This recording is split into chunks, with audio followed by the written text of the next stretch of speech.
This video is about constructing strokes to minimize errors. Probably the most basic,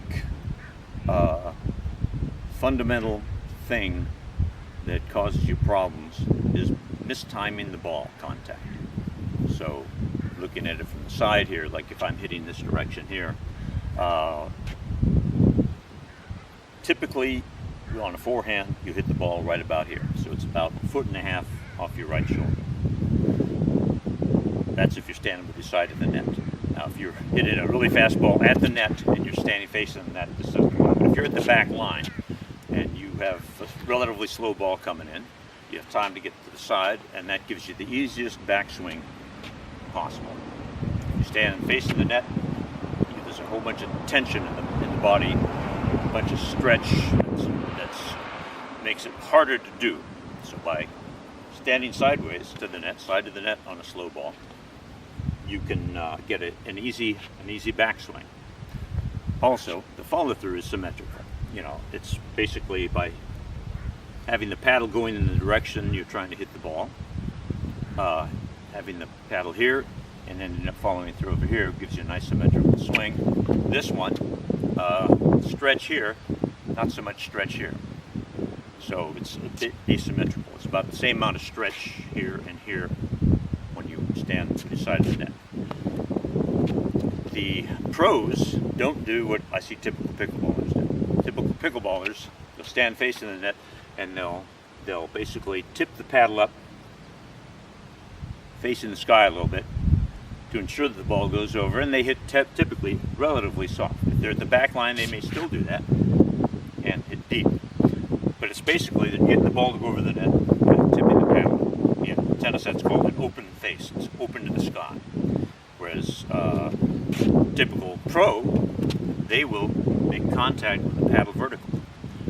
And to get the ball to go over the net, they have a low to high motion. So the paddle at some point is low, typically right below where the shoulder is, obviously, because that's going to be a low point. And then they hit out in front in order to have a low to high motion. And that low to high motion is what lifts the ball over the net, not a tilted paddle.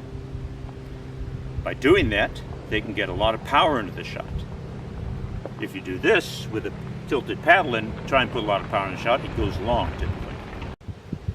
So the paddle being vertical at contact is what the pros use.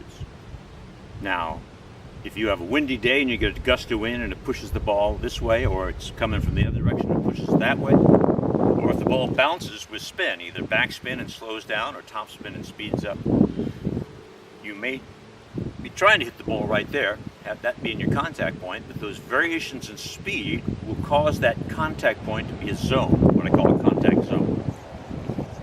A bit behind and a bit in front of what your expected or your planned contact point is. So the contact zone becomes your source of timing errors. If you're trying to hit it here and there's a gust of wind and it pushes it this way, you'll actually hit it further back here. Or if there's a gust of wind this way, you'll hit it further out in front. That mistiming, meaning you're trying to time it here, that's your desired timing, but hitting it here or hitting it here, that mistiming the contact, the ball contact, will cause an error if the paddle face is not vertical and facing the direction you're trying to hit. The two most common variations that I see with people who stand sideways even, which is not that common in pickleball, when they do, one of the most common one is that they roll their wrist over in a contact zone. As part of their follow through, they come up and then they roll the wrist over. That becomes problematic in that if you roll your wrist over before you get to the contact point at the far end of the contact zone, the paddle's facing up. And if you roll your wrist over, there's your contact point, vertical paddle, which is the desired point, and then you roll your wrist over. If you hit it out here because the ball slows down, then you're hitting the ball down. So this is a very difficult shot to perfect. You can't perfect it unless you can accurately time the ball, and from what I've seen, nobody can do that consistently. You might have a good day where you do it a little better than average, but if any kind of gusts of wind or backspin or forward spin and you won't contact it exactly where you planned, so if you roll your wrist over, you're dead meat. The other one that's popular, and people probably going like, well, that ain't working. I see I'm hitting the net, so I don't want to roll my wrist over, which is a natural thing, by the way. Pronation of your arm, you know, if you just flop your arm back and forth, it's relatively natural for that pronation to occur.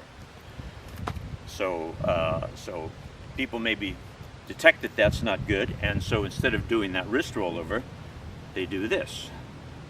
They swing the paddle, they keep it vertical, because they know they need to have it vertical at contact, and then they swing it around like a door. So here's a swinging door, kind of a follow-through. Problem with that is, same thing, mistiming the ball. If you use the swinging door approach, and you go to hit it, and here's your contact point, if you hit it back here, it's pointing off that direction to the right of the right net post, and if it's a short, slow ball, and you hit it way out here, it's pointing toward the left net post. If you swing hard, that timing error becomes even more accentuated. You may hit it way out here, and you hit it wide. That's really typical. I see that a whole lot. So neither this rollover nor this swinging door follow-through work. They work occasionally, and you can be fooled into think, I'm hitting it really well when I do that. All I got to do is get better. I just got to practice it. I got to get my 10,000 hours in. Unfortunately, 10,000 hours doesn't do anything for having the ball arrive consistently and you timing the ball. You can get better, you can maybe get better at making that contact, but there's always going to be some error. There's always going to be. It's the nature of the game. So what the pros have done, I don't know who figured this out, but they were brilliant. Pros have done is they do neither of those two follow-throughs. They do what's called a windshield wiper finish.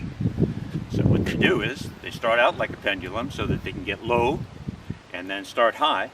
And then instead of rolling the wrist or instead of doing the swinging door follow-through, I just made up that term. I don't know what the real term is or if there is one. They do this. They basically do like a windshield wiper from the side here. They follow through.